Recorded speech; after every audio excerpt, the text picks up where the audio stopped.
Good evening from London, wrestling fans. I'm your host, Ben Allison, and you are listening to Wrestling Republic's daily broadcast, your one-stop shop for professional wrestling insight, news, and reviews on a daily basis. We've got a lot to get into today, especially last night's edition of WWE Raw, which was very much a Jey Uso-based show. We're going to break it down. We're going to say what we like, what we didn't like, and all of that good stuff. But firstly, let me introduce the guests on today's panel. Firstly, Carter Crisp. How are you, Carter? I'm doing good, Ben. You know, I got a call from my half-brother, Mr. Carty. We don't know if it's Cornet or Carnet. Brett's sorting through his documents, but I thought it was a pretty good show. Yeah, you know, last night I think it was fun. You know, it was kind of standard, but I think it's an exciting time in wrestling. You know, there's a lot of eyes on it, and ready to get into it. I'm excited. Absolutely. It's going to be a good one. And also joining us, we have David Sheldon. How are you today, David?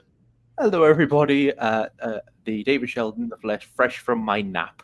I woke up 5 minutes ago in a complete panic, going, I've got a show to do.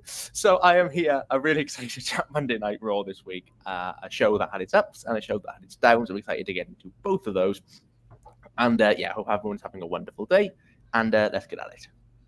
Absolutely. We've all been there, but let's firstly get into what opened Monday Night Raw, and that was Cody Rhodes coming out to talk about Jey Uso once again. What was he going to say? Well, it just looks like we're just never really going to find out, because out came Dominic Mysterio, and Cody and Dominic had a very, very short match indeed. Cody obviously got the win. It was rated as a squash on the Wrestling Republic system. That's how short it was. The argument here is that, Dominic lost, Dirty Dominic lost, because Rhea Ripley wasn't present. Rhea Ripley was injured by Nia Jax last week. She was taken out of action, so she wasn't there to help her Dirty Dominic Mysterio last night. But even still, I mean, squashing Dominic, I don't know how I feel about this. He is the North American champion after all, but I understand it. I do like the entire idea of without Rhea Ripley, he's got no confidence. I do like that indeed. As for Cody, they need to do something with him, because this is just getting very, very stale. I mean, David, you firstly, give me your thoughts. What did you think about this opening match? So, I mean, it was a nothing match, because it was. I mean, you said it was a squash because it, went under the time. It wasn't even that. It was a squash. It was a very, very one-sided, brutal beatdown of Dominic into a Cody counter crossroads for the win. It wasn't just a match that slightly went under. It wasn't a back and forth match that just didn't quite hit our time frame. It was a 2-minute squash. The promos that were cut beforehand, I thought that Dom, again, the crowd are super into booing Dom. Oh, yeah.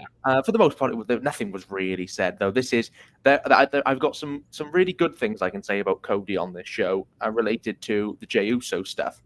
But I'm going to start being negative, David, and talking about the worst stuff that was done on this show with Cody, which was the Dominic stuff, because it's just nothing, isn't it? Yeah, I get the story.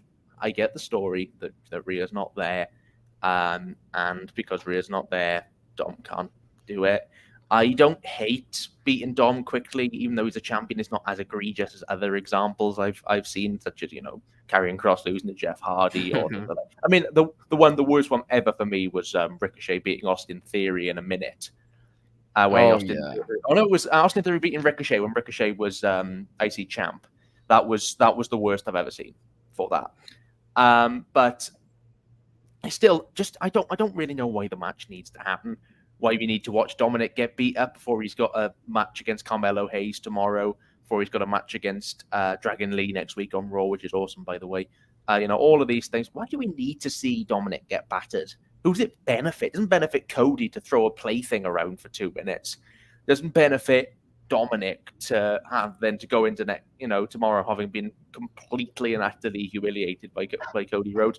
It didn't advance the Jey Uso story really, aside from the Rhea Ripley line by Cody, but it doesn't really matter because by the end of the night she turned on him anyway. So Priest had turned on them anyway. So sorry, Jey had turned on them anyway. Words though, we'll get there eventually. Go through every member of Judgment Day. I'll get there eventually. But yeah, it was just nothing, and a bit of a waste. Yeah.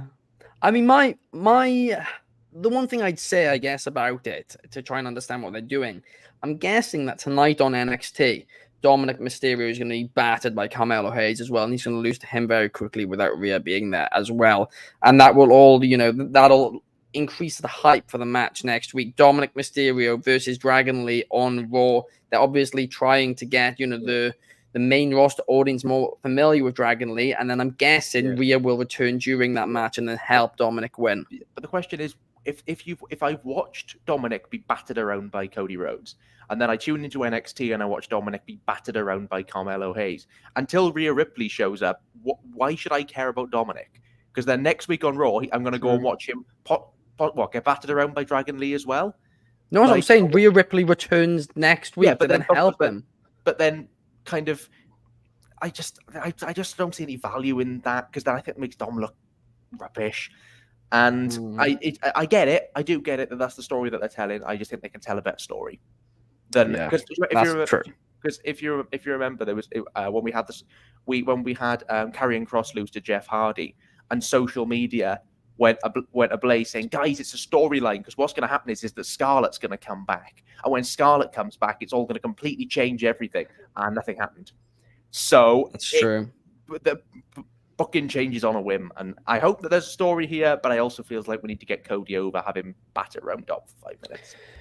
Well, I mean, Number One Superfly in the chat here is saying that Cody needs to go to SmackDown. WWE can't stall Cody being traded much longer. I mean, part of me is thinking as well, maybe they are stalling on trading him to see if The Rock does agree to a match at WrestleMania, because if he does, then what's the point in switching him? Yeah. Well, spoilers for later, talking about the Jey Uso stuff. I think Cody Rhodes is going to go into a feud with Drew, because I'm not going to stop harping on about it being a feud between Cody and Drew at some point, because it's got to happen. It's too much history for it not to happen there. So I think Cody will have stuff to do, and I think that's the better part of this, which we'll get to later in the show. But it's. I'll pass it on to Carter. Sorry, I'm talking too much. No. What about you then, Carter? What did you think about this opening match and the direction for Dominic Mysterio in this moment in time? Well, yeah, I do think that The Rock coming in kind of, where do we put Cody? That's the big question. But I 100% agree with David. As Carnett would say, I'm an indie-rific booker, and I think having Dominic get squashed like this, although it's great for the wider storyline and for the factions and everything, it makes Rhea look bigger. I think ultimately it does diminish the NXT title a little bit, and there are. I know we're like selling the main roster to the NXT fans and vice versa with all this stuff. It just didn't seem necessary considering the end of Raw. I thought the ending was fantastic too. I know that this fed into that ending, and I love all the players, Kevin Owens and Jey Uso. But I mean, it didn't seem necessary to diminish the NXT title quite like that. It was just like a little, and like when David was mentioning the squash matches he liked, they're kind of, most of the times if you could not have a squash match, it'd be better not to. And I think this is one of those cases where you could have had a cutscene and a stronger opening with maybe some mid-card guys or something in the women's division. It just seemed like kind of a weak opening, which in this business is you want to start off strong and finish strong. And I think this opening ultimately failed to do that.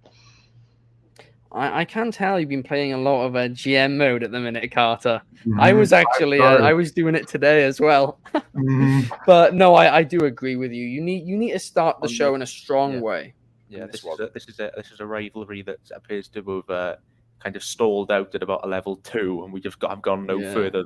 Where we kind of hit the level 5 of this rivalry, and now we're careening It's back down the slopes. It's on cool down. Cooled off. It is. It It's truly cooled off is. immensely, to the point where it's like, stop booking it, please.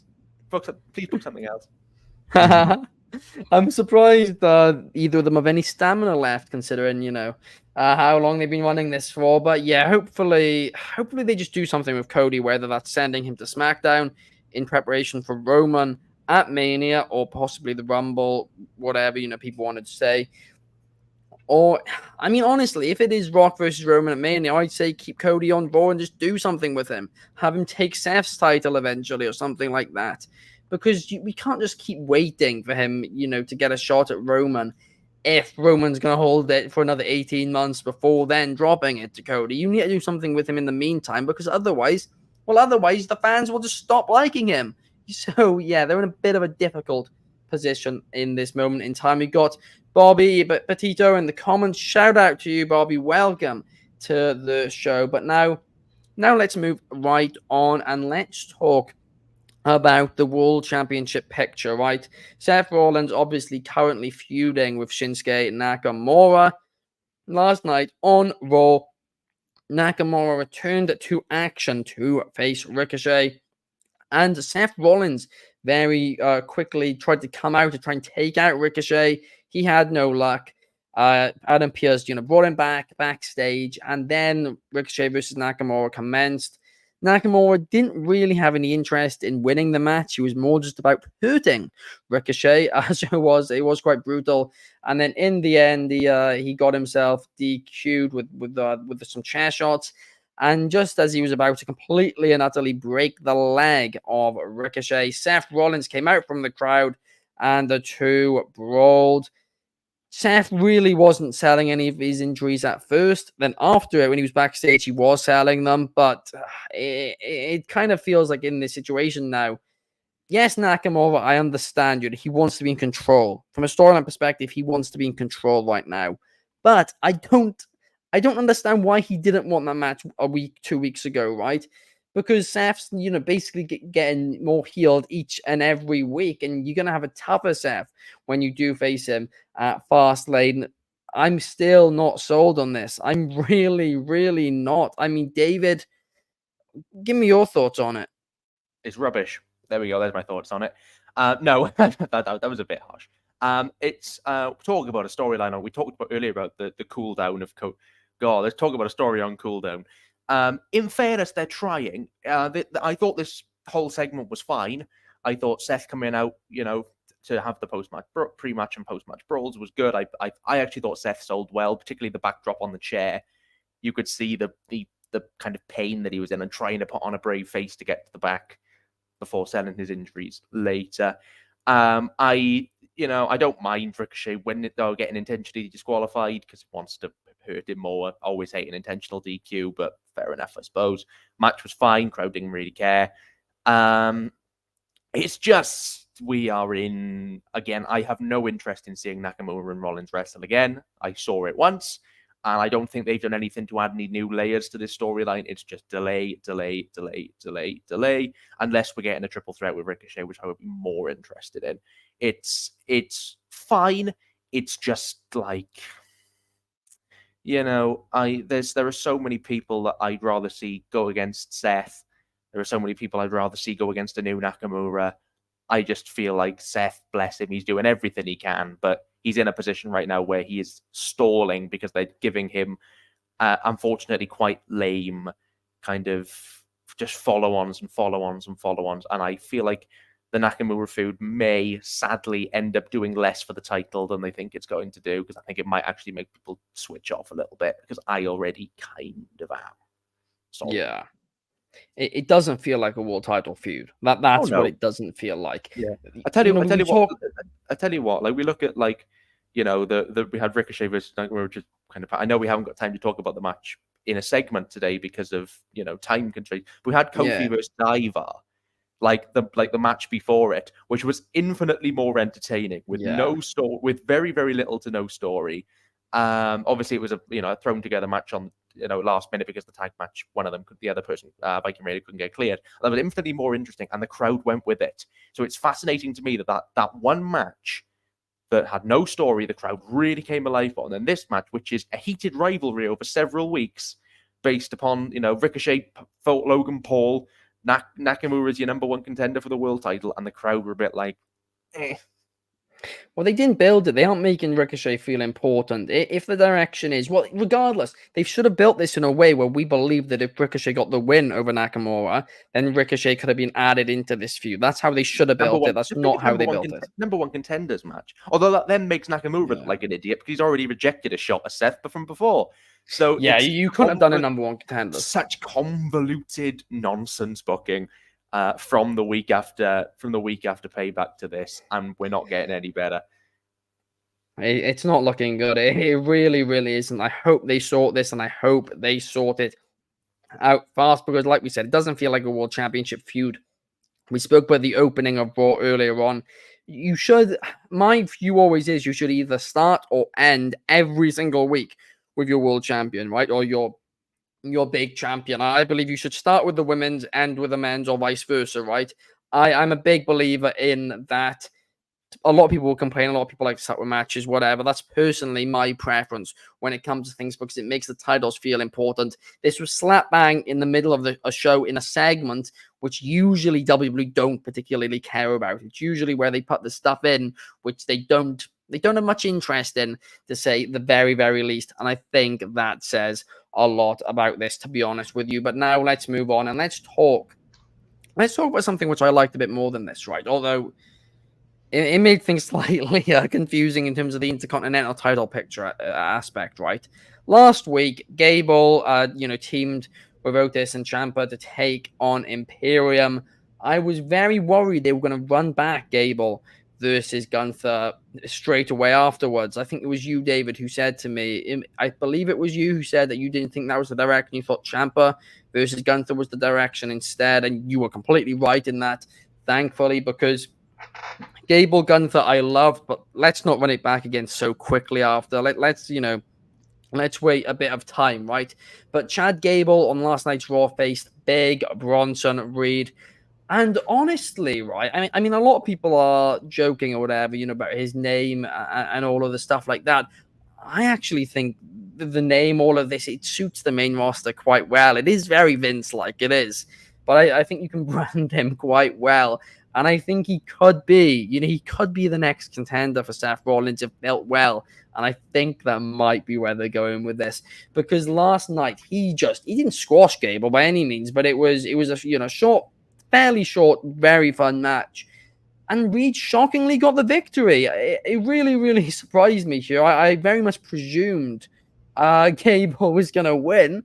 I mean, maybe the angle is sure they're going to build Gable up now. He's going to suffer a few losses. Then they're going to rebuild him up for Gunther. I wouldn't mind that. But I hope they're just not going to job him out every week again now because, he's on the run of his career in many ways. But Bronson Reed, right, he should be a top competitor on Raw. So I'm not going to complain about Gable's loss here because I understand it. I understand they want to build up Bronson Reed. But let's just hope they continue to build him up and not just have him lose to a member of Imperium next week or something, right? Let's continue building Bronson Reed and have him in the title picture with Seth Rollins. But Carter, give me your thoughts on Big Bronson Reed taking on Chad Gable. I had an opinion, but Ben, man, you made mine. You altered it a little bit. So I too was a big fan of this match. What I wasn't a fan of was I do think that it did kind of make Gable look small. But that being said, Ciampa is on his way for the Intercontinental title with Gunther. So they're just they're building that match up and making him look big, which is good. I thought it was a great match, and I used this word earlier. I'm going to use it again. I thought it was an example of kind of that indie-rific booking where you just take two guys. I think AEW does this a lot. You take two guys, hey, they'd be great in the ring together. They'd be fun and kind of no story necessarily, but let's just put it on the middle of the card and have a fun match. And I kind of think there's nothing wrong with that. My only criticism is that, yeah, Chad Gable was on one hell of a run, a singles run too. And I think it's great use of his talent. I love the Olympic sort of Kurt Angle type of character. I think that's always great for wrestling. But yeah, I think it it just kind of made Chad look a little too small, but maybe they are building up Bronson Reed. I did not think of that until you started talking, Ben. So that's a great point. But another question I have is, what are we doing with the Alpha Academy? What's going on with the tag team championships? Dare I say, we might need some Buckaroo style tag team booking in the WWE. But yeah, I thought it was a great mid card match. Just the only thing was there's no story, and you kind of took the heat off of Chad, not the heat, but the took his streak out. But it's nothing wrong with being in a good 3.5, 4-star mid card match. Maybe not 4, that's a little high, but Cardi Cornette. It put a damp cloth on Chad Gable's fire. That's what it absolutely did do. And of course, you mentioned the Alpha Academy. They are very over right now. You don't want to just let that go to waste. Hopefully, this is a 1-week thing, a 1-week loss, because they're building up Bronson Reed. If that's not the case and Bronson Reed loses next week and then Gable loses another match to somebody else, I might have to start complaining about it, unfortunately. But now let's move on to the women's division, right?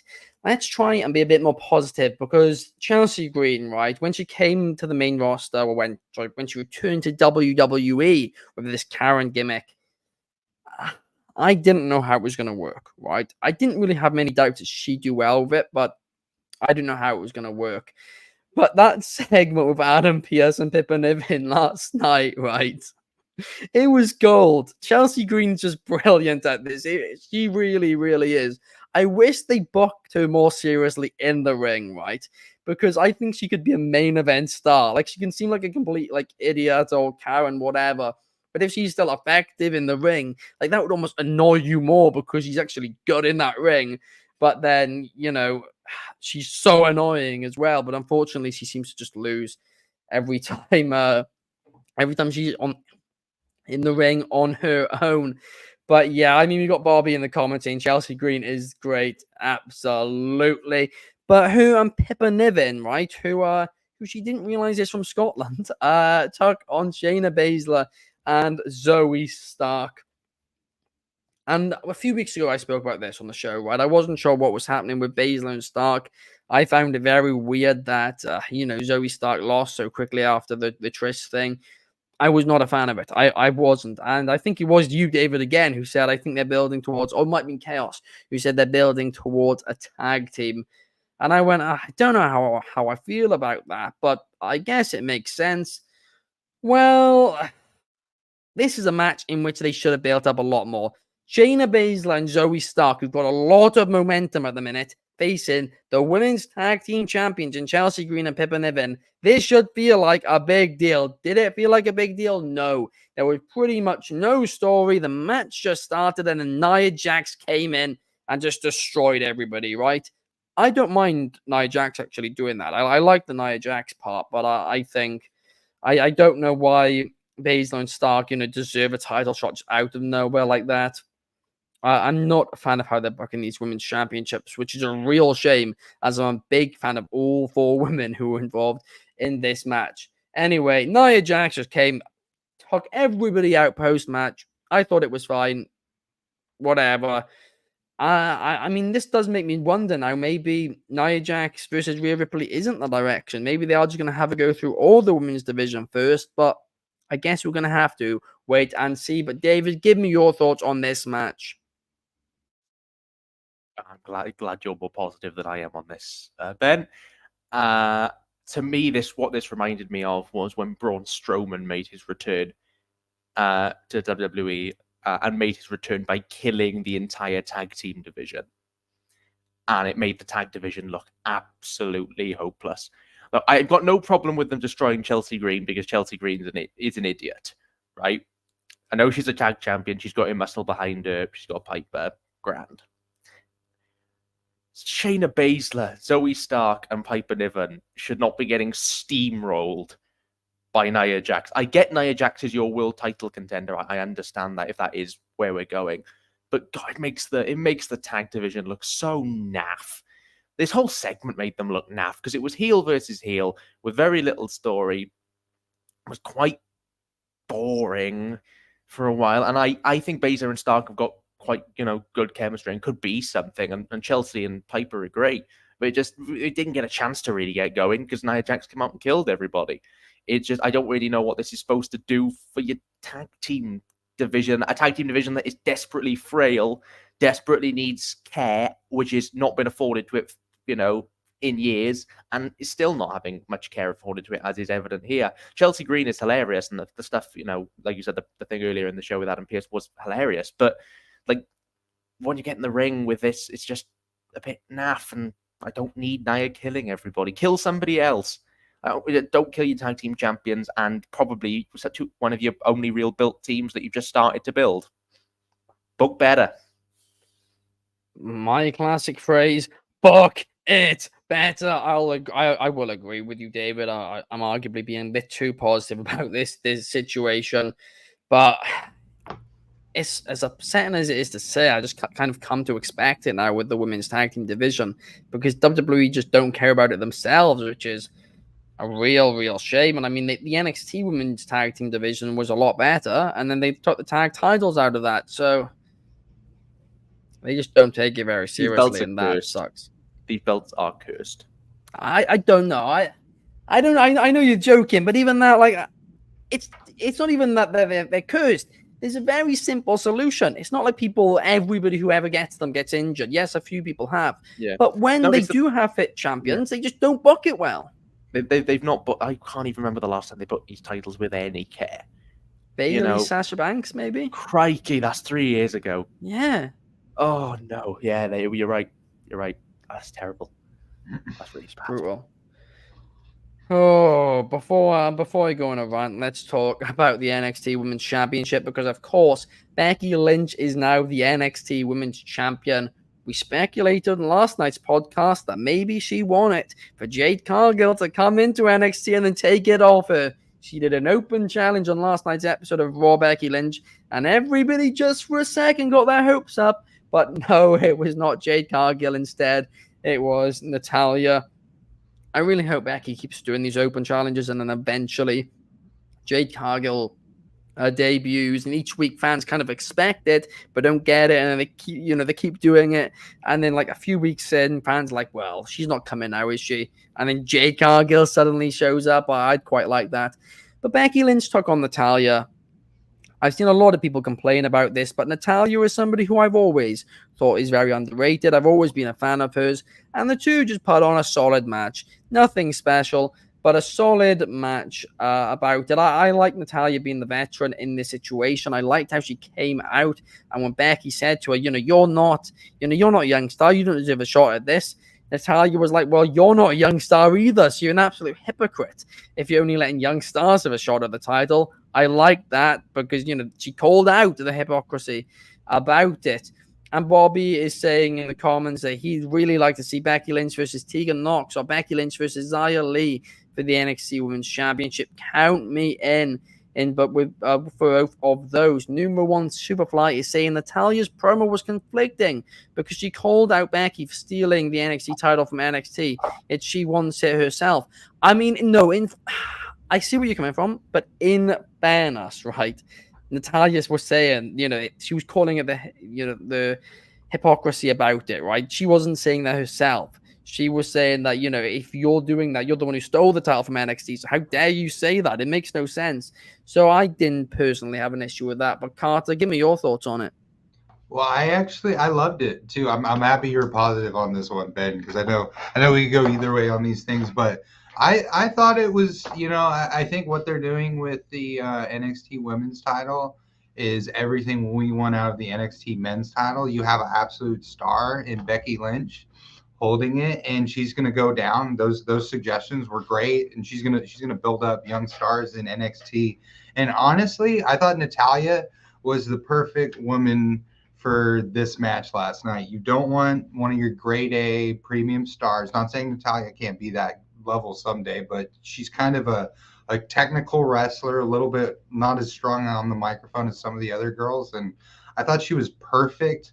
I mean, you consider the fact that Bret Hart's her uncle, and they have the Hart family dungeon, and she grew up training wrestlers and being in that kind of dojo, as they would say in Japan style environment. So being really connected to building wrestlers and kind of including that in her story, I thought that was like a beautiful way to use her. So I thought, honestly, I thought this was even the prior match. I agree with everyone. Book it better, the women's tag division.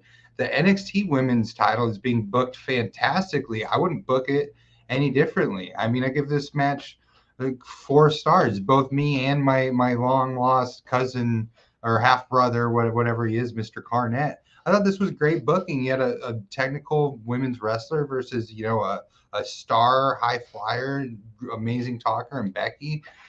Great middle card match. No complaints. Tell TKO. You should be happy with the way the business is being run. I think this is a great booking. So what you're saying is you're not going after Dana White today, Carter? No. Well, he's his own thing. I know Vince can be old matches, but no, good booking, and I no. don't want to speak for too long because I know we need to get on to our main event segment.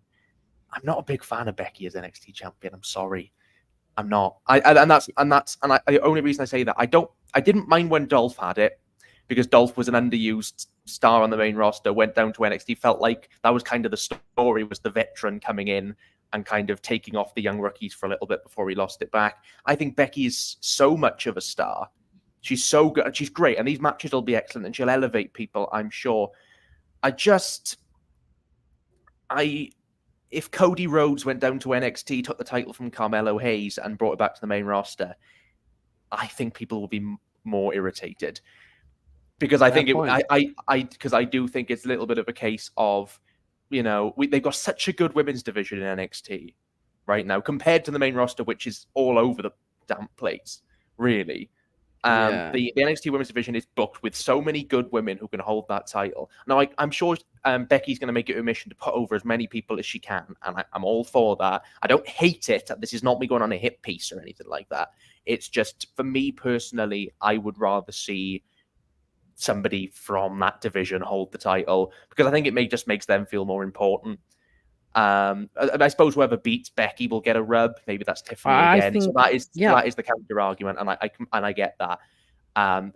It's like that. I don't hate it. It's just I could be proven wrong, but I think I still get PTSD to Charlotte when she beat Rhea Ripley for the NXT title. Did nothing with it for a month, buried everybody on NXT, and then lost the title to Io Shirai, and I just went straight back to never mentioned it again. So I think Becky's better than that, but I like it for 2 reasons. One, it'll bring more eyes to NXT, right? It did last week. The viewers went right up for it, and that in itself brings more eyes to the talent on NXT, the next generation of talent. So I don't mind it in that regard. I also like it if they end up doing it well, somebody such as Jade Cargill debuting, beating Becky Lynch. Well, that's a huge way to make a name for yourself. Defeating Becky Lynch. You said that Becky Lynch is such a big star, you're going to go down to NXT. Well, then whoever she loses it to, they're going to get a huge rub. As long as she doesn't lose in like a triple threat where she doesn't get pinned. That's the thing. That would be ridiculous. I just hope that it doesn't. My only hope, and this is just a concern of mine, is I hope it doesn't become the idea of, because you said, Carter, that this, the NXT women's title is everything the NXT men's title should be. I hope it doesn't just become that the NXT titles only feel important when they're on somebody from the main roster. Because I think that, in turn, can have the psychological effect of making the NXT champions feel like, if it's not on a main roster star, I don't want it. And it might not happen. I could be proven wrong. It's just a concern I have. I hope you're wrong, but we're going to have to wait and see. Because, I hope I'm wrong. Of course not. I've got, these big ideas right now. Maybe they don't do any of them. Maybe she loses it in a fatal 4-way where she doesn't get pinned. But we're going to have to wait and see. But let's now talk about something that has happened, and that was Jey Uso versus Drew McIntyre on last night's episode of Raw. And the entire episode last night was very Jey Uso based. We talked about Cody versus Dominic earlier, and it started off with the Judgment Day saying, we're going to get Jey Uso, in the group. Throughout the night, then the Judgment Day was saying to Jey, you need to make your decision tonight. And by the end of tonight, if you don't make a decision, you're against us. And after the Cody Dominic match, Kevin Owens came out to call out Cody for giving Jey a second chance. Cody explained himself well. They kind of all were like, okay, let's agree to disagree on this one. In what I thought was a fantastic segment, by the way, the Cody, Kevin, and Sami segment, I really did enjoy that. But then, main event of the evening, Drew McIntyre versus Jey Uso, was, a very fun match, very fun main event. I was very much enjoying this. However, the Judgment Day were very much helping. They were interfering and helping Jey throughout it. And then in the end, Jey Uso super kicks Damian Priest. He super kicks Finn Balor, and then he super kicks Dominic Mysterio. And then just as he's about to super kick Drew McIntyre hit the Claymore kick. And 1, 2, 3, Jey Uso, main event. Jey Uso has lost in the main event of Monday Night Raw. After the match, the Judgment Day completely beat up Jey Uso. Drew McIntyre was torn. He was kind of like, do I save Jey? Do I not? Do I save Jey? Do I not? And this, the argument for this will be obviously Jey Uso completely screwed over Drew McIntyre. So even as a face, would he want to help him? That's an argument in itself. But I think in reality, this is just another little, another little seed in this heel turn that we're going to get from Drew McIntyre in the very, very near future. I think that's 100% the direction which this is heading in. In the end, Cody came and just made Judgment Day look like they were terrified of him. And they all ran off scared. And yeah, Cody Rhodes and Jey Uso stood tall at the end of the episode. Now, here's something which is interesting, right? They are very much building Raw right now around Jey Uso. He was mentioned in nearly every segment last night, or between every segment last night. Even in segments that he's not in, he's being referenced to, right? He's kind of the poster guy for Raw right now. He's on all the adverts and all of this. And I'm getting a sneaky suspicion that they're building him up to take the title off Roman eventually. It is very weird. They're not just giving him a main event push. They're making him seem like the main guy. He's on the promotions at the minute. Seth Rollins isn't on them, but Jey Uso is. It really is crazy. Not crazy to me. I'm not against it necessarily, but I feel like maybe we're all presuming it's Cody. We're all presuming maybe it could be Solo. I think maybe Jey Uso might be the one to defeat Roman Reigns after all. I think they might run that back one more time down the line. But what about you, Carter? Let's kick things off with you. What did you think about everything Jey Uso related on last night's episode of Raw? I did like Kevin Owens' line, "You're one shade of eyeliner away from joining the Judgment Day." I thought that was fantastic. But no, it was interesting because we're talking about it. We're talking about it, but like, I thought the ending was amazing storytelling, like amazing. And then earlier, the same story at the beginning, so I think this is like one of the best stories in wrestling is the bloodline and like everything around it. And it's just a example of just like, it's just the build-up's great. And the fact that they had Drew McIntyre in there, I was not aware that, so I know Drew McIntyre from PWG as Drew Galloway. I wasn't aware they pushed him so hard during COVID. So that to me is kind of an untapped resource for the WWE. So I think that was great to have him in the main event. And I am so happy that Jey did not join the Judgment Day. I was literally just like, like I was watching wrestling like I was a little kid again, just like knowing that it's whatever word we use for it, but just anticipating what's going to happen next. I thought amazing storytelling, fun booking. It is interesting, kind of your Seth Rollins heavyweight title is kind of diminished in all this, but that's fine. It's like everything revolves around The Rock and Roman Reigns. We know we're here because it's a business, and those are the guys that bring eyes. So I thought it was a fun main event. It just, only thing is Mr. Drew Galloway, it might be time for maybe giving him a title run. I don't know what that's going to look like. It might look like they might have him join the Judgment Day, which I highly advise against. But no, I thought it was just an example of very solid storytelling. I thought it was kind of interesting that I thought the show ended really good and then started poorly, and it was building the same story. So maybe I'm wrong on that. Maybe the beginning was better than I thought it was, but I thought it was a decent use of all the actors. Would just like to see a better push on my boy Drew McIntyre.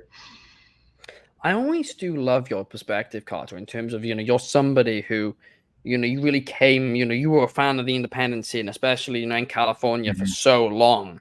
And Yeah. then, you got more into the mainstream afterwards, which is, usually the exact opposite. And that is actually fascinating. It's very interesting Mhm. perspective. But what about you, David? What did you think about everything, Jey Uso on Monday Night Raw? Well, at the start of the show, I said there would be ups and there would be downs to this episode of Raw, and I've been, a lot of the segments I've talked about, I've been very negative on. A lot of the stuff I was positive on, I either can't have covered or stuff that we didn't get a chance to talk about today. Kofi and Ivar, I thought Ciampa and Vinci was really good as well. This was by a million miles the best talking point coming out of Raw, though, because the main event scene on Raw for months and months, I've complained about feeling stifling and boring and repetitive. Jey Uso has given it such a kick into gear. I think Jey is a megastar over on Raw, and I'm loving what they're doing with him. I thought that the opening segment with Cody, Sammy, and Kevin was, really logical. So, on a show that didn't seem to have a lot of it, in my opinion, like this really felt like great logical storytelling where you could understand everybody's perspectives. This was what Prime Bloodline was, where you understood where everyone was coming from. It was all great stuff. I like the stuff with Damian and Jay. The main event was good fun. And what I like is you've got so many cogs turning right now because you have the Judgment Day, in and out. Still got the briefcase in and about there. You've got Drew and his potential heel turn. You've got Cody and where he is, and then you've got Jay in the center of it all. It feels like a lively main event scene, a really really lively environment that is so great to kind of flourish on Raw. I like taking Jay away from the staleness of the bloodline going on over on SmackDown, which seems to be lurching towards the grave week to week. Obviously, there's the big matches and there's big thing, but I don't care. But taking Jay out of that environment and letting him be his own man over on Raw while still referencing the bloodline through Jay's kind of having to atone for his actions and atone for his sins in the bloodline is great. And one of my favorite things about this was when Judgment Day were beating down Jay post match. Great call by commentary as well from Colin Barrett, because Michael Cole said, why is Drew not coming out to help it? He's on the route, doing that whole kind of face commentator. To which Wade Barrett said, well, maybe he's giving him a taste of his own medicine for all the beatdowns that Jay inflicted on people. It's not so fun when the shoe's on the other foot. That's excellent story, and I love that. Great call from commentary. I love that. I think Drew is going to turn heel. I think you can see it from space, but that's going to do so much for his stock in the company. Cody's awesome. I think Jay might be the guy to take the world title, possibly from Rollins. I don't think he's going to beat Reigns. I think it's either going to be Rollins or Gunther. I think Jay could be a serious contender to take the IC title off Gunther, or at the very least have a brilliant match for it. But I definitely think that Jey Uso as the WWE World Heavyweight Champion, if he can get it either off Seth or whoever beats Seth, or a triple threat or whatever way you want to go about it, I think down the line that would be awesome because I think Jay is excellent, and I think Jay as a world champion, even if it isn't quite Roman, that I wanted it to be Roman from the start really. I still think that there's amazing main event potential from Jay. We've already seen it, and he's going to be a megastar. And fair play to him. He's really taken his opportunities over on Raw. I mean, we're basically all under the presumption, we're all presuming that they're going to build somehow to Jimmy versus Jay at WrestleMania. Yeah. And I didn't actually really think about it. Possibly that could be for the World Heavyweight Championship, possibly the Intercontinental Championship. I mean, now you're saying that. I mean, you could even make an argument if it's for the world title that could main event night one with Roman Reigns versus The Rock main eventing night two. You could have a real, a bloodline family war. Yeah. Across the 2 days. I think they've got to heat Jimmy up though. I know he's They do. I know he's in a main event position over on SmackDown, but being in a main event position and feeling like a main event star are two different things. Jay's got it right now on Raw. Jimmy doesn't on SmackDown, and I don't think it's his fault. I think it's just been lumbered with some silly nonsense storytelling that is dragging him under. Whereas Jay is being allowed to, it's simple, it's clean, it's effective booking, and so the crowd goes with it. Wrestling's not always that hard. The one thing I will say is, though, Jimmy is kind of meant to be He's meant to be a heel, but then he did turn on Roman. So it's kind of, that's the confusing thing where the crowd kind of don't know how to react. Whereas Jey is very simply a baby face. Yeah. And he has been having these bangers of matches for a couple of years now. But guys, that brings us to the end of this show. Thank you so much for joining us. If you're on YouTube, please like and subscribe. If you're on Spotify, a cheeky 5 stars is so appreciated. Tomorrow's show, right, where we're going to preview AEW Dynamite, talk maybe a couple of points from NXT. Tomorrow's show will be an hour earlier, 7 p.m. UK time. And of course, tonight, wrestling off the air on the Wrestling Republic YouTube channel, our NXT post show. Clark is still away at the minute, so it's going to be a Shard and Drizzy special together. So you guys are going to definitely want to check it out. It's going to be a fantastic show, entertaining for certain. So guys, make sure you guys check that out immediately following tonight's episode of NXT 3:15 UK time, and that would be 10:15 Pacific, not Pacific, Eastern, and then 7:15 Pacific. There we are. All these time zones. But thank you guys so much for joining us. We'll see you tomorrow. Peace.